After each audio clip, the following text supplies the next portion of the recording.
Hey, how is it going today? Anyway, I gotta. All right. Well, these buttons. Oh, as you can tell, I just washed my hair because A, it's hotter than blue blazes, and I had a minor case of heat exhaustion yesterday. But I want you to know,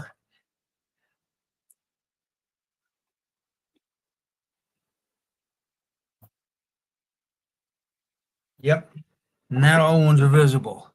I've been here. I've done this. So I'm not an academic. People get that. All right. I'm a clinically trained, normal guy.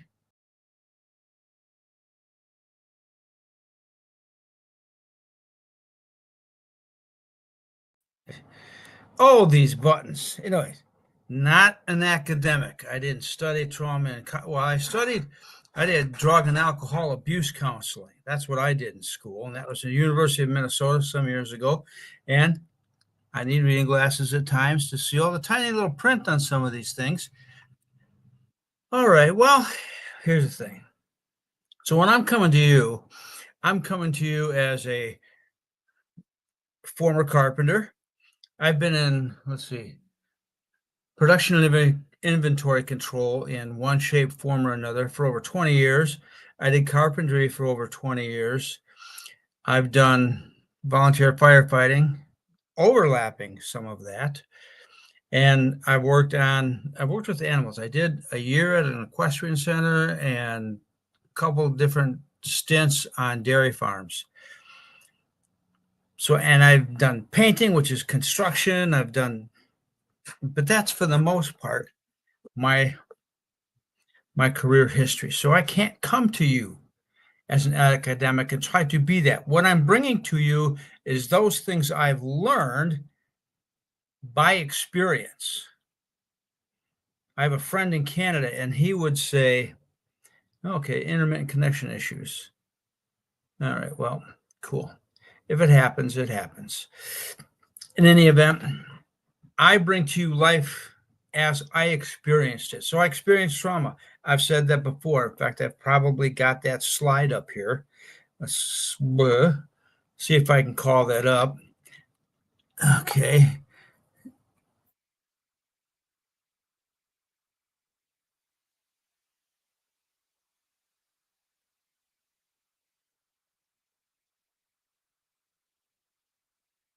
All right. Yeah, I'm trauma experienced. You bet I am. A lot of us are. I'm surprised sometimes, even today, that how few people recognize what trauma really is. They've been through some horrendous experiences, and they don't count those as trauma because that belongs to like firefighters or veterans. Not a good perspective. I'm trauma healed. So my trauma experience means I've looked at it from the healing side. I've learned what's happened to me neurophysiologically. A lot of this information is on my website, which is up there on the corner, Raise Your Resilience, and you can go to the page backslash. I don't think I can just put that up here.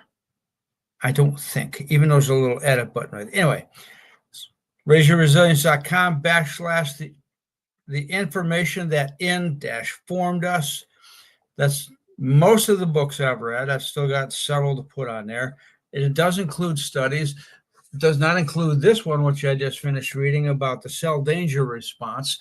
So yes, when you go into fight flight, it goes all the way to the cellular level. See, I know this stuff. I learned this stuff. I've been reading this stuff for 13 years. What I do know is how to apply that stuff, because I don't concern myself with the cell danger response, because that getting into that and out of that is not something I can do willfully. I can't drink pH water. I can't, sorry, that's not working. That's nonsense. There is a process, though, that will reverse that. And that's what I teach people, because I learned how to do that. In fact, it was a 2-year process of my doing that. So I'm not just trauma informed. I'm not I'm not trauma sensitive. Yeah, I am. but trauma trained is better than sensitive, informed, and whichever one. Oh, there it is. Aware, sensitive, responsive, or informed. Trauma trained is better than all of those combined. Plain and simple.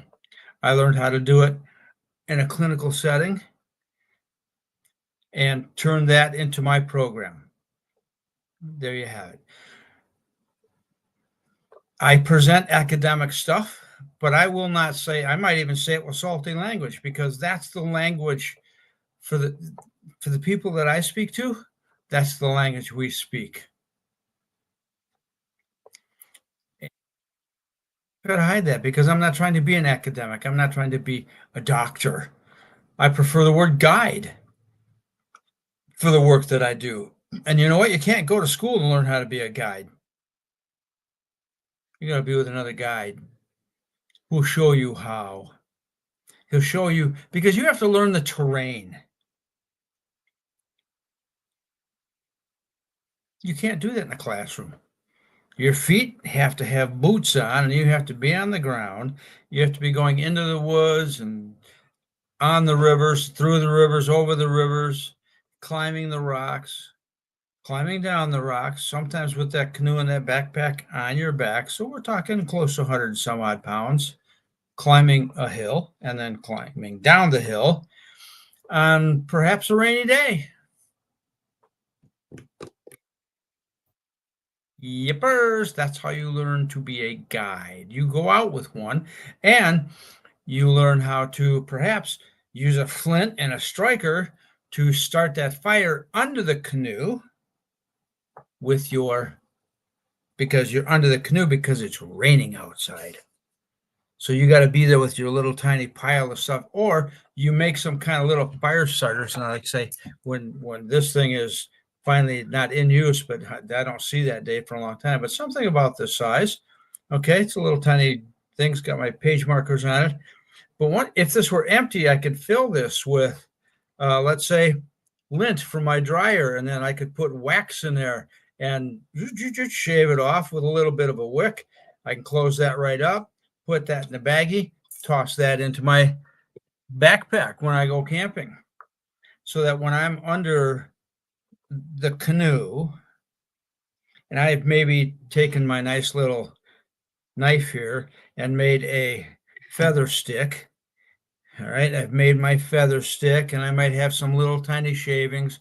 I might have even had cut off a little bit, kept a small piece of rope that I put into my backpack with this, some nice hemp cord, and I just shave off the ends ever so fine. And then I toss those all together and hit my flint, and I have a flame. That way, I can either cook my meal or I at least have warmth, and I can set up my tent in the rain. You don't learn that by going out and doing it yourself. You go do that with somebody else. And if you're learning how to be a guide, you do it with another guide. Well, that's what clinical training is like. You learn how to see when somebody's getting dysregulated. You learn how to keep them from getting into that state. And I can do all this without you talking about your trauma.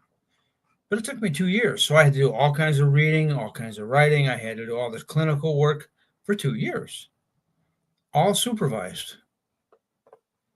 That's what it means to be trauma trained.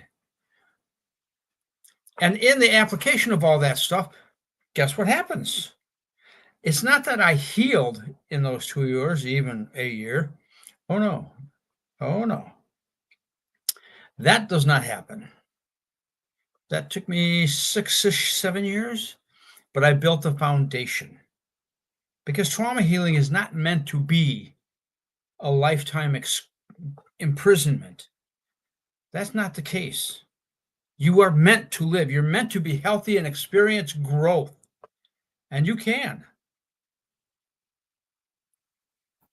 So if you want a boots on the ground kind of guy to speak to your boots on the ground kind of life, that includes this traumatized being with all the frustration, the irritability, the poor relationships, perhaps a work history, or maybe that is your key addiction and that's what you do best.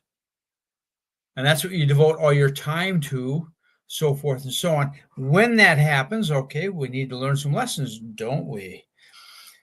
But all of these things that trauma has affected in our lives can become places of health and growth. It truly is a magical thing. And I'm not going to show you from an academic point of view. I'm going to show you from your own body how you can get into a place of health and growth. Because frankly, I only know one academic who was showing people that, and he's the guy who showed me that. Not too many going down this path. A lot of people trying to do somatic stuff, and a lot of it's just horse pucky. I guess I could have been salty there. Bullshit.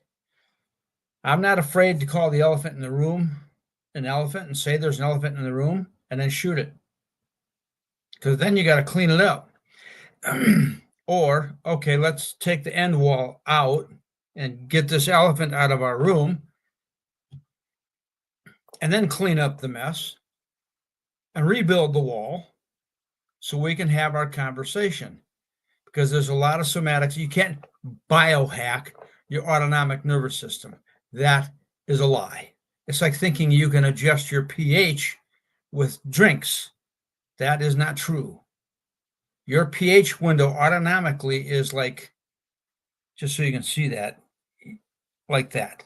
And that's, I'm probably being very, very generous because I don't know that how narrow I can get my fingers down and you can still see it. Probably not much. I do believe it's measured in 0.10ths of a whatever that means. It's not a huge window. So if you start doing stuff with it to affect it, you're creating problems for yourself. There's a reason it's autonomic. It's like your body temperature. There's a reason it's autonomic. And the reason you have symptoms around those kind of things is so that, okay, the heat is getting a bit too high. I need to get out of the heat. I need to start cooling off. From the inside, I can drink cold water. From the outside, I can put on cold water. Maybe sit in a cold bathtub. Replenish my electrolytes. These are things that we can do, but trauma is cured from the inside. And I can know all this other stuff. That's all well and good. So can you. So can anybody. I remember that scene from the movie where a woman says, you know, I can't be a doctor. I'm just a woman. And the person in the talk show, and this is way back when, really challenges that woman to woman. And the other woman later on became a doctor. That's right. That's pretty exceptional. We can learn how to do all this stuff. You could learn how to do this for others with all of the same training I went through. It's not rocket science. You don't need a rocket scientist to heal. You don't need to talk about your trauma to heal. I know that's the hard part, but it's possible. The person who helped me never once asked me about my trauma. We had a guideline. But anyway, I just want you to know that when you're dealing with me, you're not dealing with an academic. Maybe you already knew that. But I am going to be boots on the ground, been up that hill, been down that hill, been doing it in the rain, under my tent, setting up a tent on a hillside so I can sleep through the rain. Hopefully. Even though I set up my tent at noon. Oops. There you have it. If you have questions, Lecky at raiseyourresilience.com, which is on the bottom of the screen. I believe that's over here. Send me questions. I love to answer them as best I can. I got a lot of knowledge, and I have even more experience. Thank you. Bye.